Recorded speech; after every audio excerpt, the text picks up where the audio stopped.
বতৰৰ ফল সকলোৱে খাব লাগে আৰু ময়ো সেই আম ওলাওঁতেই এতিয়া মেংগ' কেক এটা বনাই ল'ৰা ছোৱালীকো খোৱালোঁ আৰু নিজে বনাই আপোনালোককো শ্বেয়াৰ কৰিছোঁ। চাওকচোন কেনেকুৱা লাগিছে, ইমান ধুনীয়া স্পঞ্জি হৈছে কেকটো, দেখিছেনে? এই মেংগ' কেকটো বনাম মই চুজি আৰু আম দি পেলাই, গতিকে ইয়াত কোনো ময়দা নিদিওঁ আৰু ময়দা নিদিওঁ আৰু বেকিং পাউডাৰ নিদিওঁ। ইয়াৰ কাৰণে লৈছোঁ মই এটা ডাঙৰ আম, ডাঙৰ চাই পকা আম এটা লৈছোঁ আৰু এইটো গুচাই পেলাই কুটি কুটি সৰু কৰি লৈছোঁ। সৰু কৰি লৈ বাকলিটো গুচাই লৈ এইখিনি কুটি লৈছোঁ আৰু এইখিনি মই মিক্সিত দি পেলাই পেষ্ট বনাই ল'ম।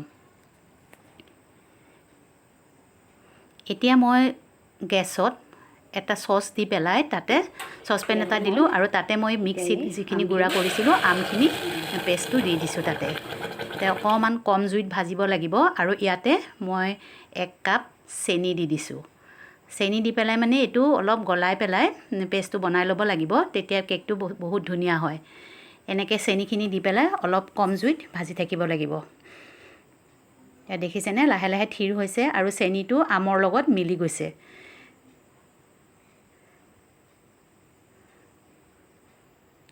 অলপ কম জুইত অকণমান সময় ভাজিব লাগিব আৰু যেতিয়া এইটো থিকনেছ হ'ব, দেখিছেনে এইটো থিকনেছ হ'ব, তেতিয়া গেছটো অফ কৰি এইটো ঠাণ্ডা হ'বলৈ দিব লাগিব।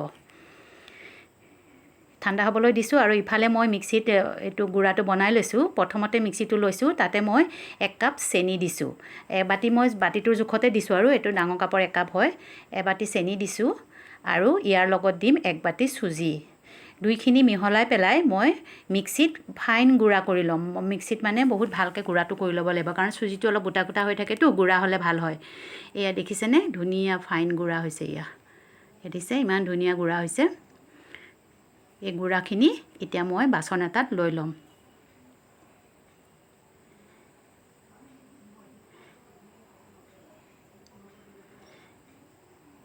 এতিয়া মই ইয়াতে এই গুড়াখিনি ধুনীয়া ফাইন গুড়া হৈছেই আৰু ইয়াত হেৰি কৰিব দৰকাৰ নাই। আৰু ইয়াতে মই এতিয়া ৰিফাইন অইল 1 কাপ দিম। ৰিফাইন অইল 1 কাপ দিলোঁ আৰু 1 কাপ গাখীৰ দিম। ৰিফাইন অইল 1 কাপ পূৰা দিছোঁ। এইটো মিঠাতেল দিব নালাগে, ৰিফাইন অইল দিব লাগিব। আৰু 1 কাপ গাখীৰ দিলোঁ। গাখীৰ দি এতিয়া বস্তুখিনি ধুনীয়াকৈ মিহলাই দিব লাগিব। এনেকৈ লাহে লাহে মিলাই দিলে গোল খাই যাব আৰু গাখীৰখিনিত মানে চুজি গুড়া যিটো চেনিৰো গুড়া হৈ আছে, গতিকে বেছি সময় নালাগে। ইফালে মই OTGটো এইটো প্ৰি হিট কৰি লৈছোঁ 200 ডিগ্ৰী চেণ্টিগ্ৰেডত। মই 35 মিনিটছৰ কাৰণে কেকটো বহাম আৰু অকণমান 200ত দি পেলাই মই লাহেকৈ ৱাৰ্ম আপ কৰি থৈছোঁ। এইফালে মই পেষ্টটো বনাই আছোঁ। এয়া দেখিছেনে পেষ্টটো মোৰ ৰেডি হৈ গৈছে।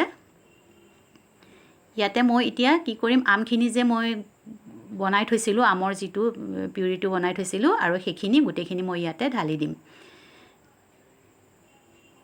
ইয়াতে আপোনালোকে মন কৰিছে মই চুজি আৰু চেনি দি যিখিনি গুড়া বনাইছিলোঁ সেয়া দিলোঁ, তাতে ৰিফাইন অইলটো দিলোঁ, তাৰপিছত গাখীৰ দিলোঁ আৰু এতিয়া আমৰ এইখিনি গোটেইখিনি মই দি দিম। দি পেলাই মই মিক্স কৰি ল'ম গোটেইখিনি। লাহে লাহে দেখিছেনে আমৰ ৰংটো গোটেইখিনি লাগি ধৰিছে। আমৰ ৰংটো লাহে লাহে গোটেই পেষ্টটোত লাগি ধৰিছে। আৰু এতিয়া মই কেকটো মানে হেৰিকৈ নবনাওঁ, বেকিং পাউডাৰ নিদিওঁ। কেকত সাধাৰণতে মানুহে চবে বেকিং পাউডাৰ দিয়ে, কিন্তু এইটো মই ইন' দি পেলাই বনাম। বেকিং পাউডাৰ নিদিয়াকৈ বনাম। ইন'টো দি পেলাই আৰু বেছি সময় ৰখিব নোৱাৰি, সেইকাৰণে এই গোটেইখিনি পেষ্টটো হোৱাৰ পিছত মই ইয়াতে এয়া দেখিছেনে এটা পেকেট ইন' দি দিম। ইনো দিয়াৰ লগে লগে এইটো অকণমান ফুলি আহে। আৰু মই এফালে এই পটটো কৰি থৈছিলোঁ, মই কুকাৰৰ বাতি এটাতে লৈছোঁ। প্ৰথমতে ৰিফাইন অলপ লগাই তাতে মই অলপ ময়দা সিঁচি দিছিলোঁ। ময়দা দি গোটেই ওপৰত ডাষ্টিং কৰি দিছিলোঁ আৰু তাতে মই এই পেষ্টটো ঢালি দিলোঁ। এতিয়া মই প্ৰিহিট কৰি থকা OTGটোত মই এইটো ভৰাই দিম। এয়া প্ৰিহিট কৰি থকা এইটোত ভৰাই দিম। মই 200ত দিছোঁ আৰু 35 মিনিটছৰ কাৰণে দিম। এইটো তেতিয়াই মোৰ হৈ যাব কেকটো। এয়া দেখিছেনে 10 মিনিট হৈছে, লাহে লাহে কেকটো ফুলিবলৈ আৰম্ভ কৰিছে।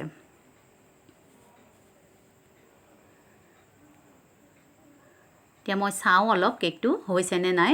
ইয়াৰ অকণমান ৰঙা হৈ গৈছে আৰু ছাইডকেইটা এৰিবলৈ আৰম্ভ কৰিছে। এতিয়া মই এখন নাইফ লৈ পেলাই মাজত এনেকৈ দিছোঁ যে নাইফখনত লাগি অহা নাই, গতিকে এইটো কেকটো হৈ গৈছে। কিছুমান টুথপিক দিও চাব পাৰে বা এটা কাঠি এডাল দিও এনেকৈ চাব পাৰে।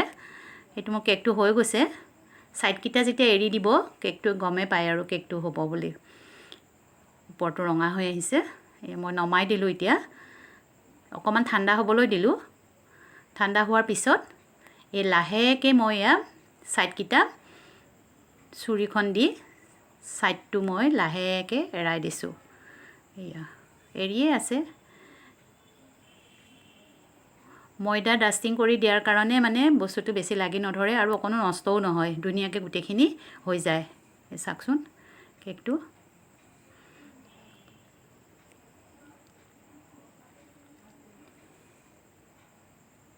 মই এতিয়া উলটিয়াই দিছোঁ। ঢাকনাখন দাঙি দিলোঁ। এয়া দেখিছে বগা বগা এইখিনি মানে ময়দা যে তলত ডাষ্টিং কৰা আছিলে, সেই ময়দাখিনি অলপ হেৰি হৈ গৈছে। এইখিনি অকণমান আঁতৰাই দিলেও হৈ যাব।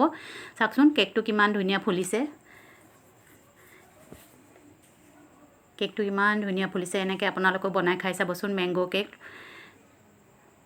ঘৰতে বনোৱা, কোনো প্ৰিজাৰভেটিভ নিদিয়া, একো বস্তু নিদিয়া, কালাৰ চালাৰ নিদিয়া, একো ৰিয়েল বস্তু দি বনোৱা। গতিকে এনেকৈ বনাই ল'ৰা ছোৱালীক খোৱালে সিহঁতৰো স্বাস্থ্য ভালে থাকিব আৰু সকলোৰে বতৰৰ বস্তু খাব লাগে এপাক। আপোনালোকেও এনেকৈ বনাই খাই চাব। যদি ভিডিঅ'টো ভাল লাগিছে লাইক শ্বেয়াৰ আৰু কমেণ্ট কৰিব। কোনোবা যদি মোৰ ভিডিঅ'টো নতুন আহিছে তেতিয়াহ'লে ছাবস্ক্ৰাইব কৰিবলৈ নাপাহৰিব। ছাবস্ক্ৰাইব কৰি পেলাই বেল আইকনটো টিপি দিব আৰু অলত দি থ'ব। এনেকৈ সৰু সৰু ন'টিফিকেশ্যনবিলাক পাই থাকিব।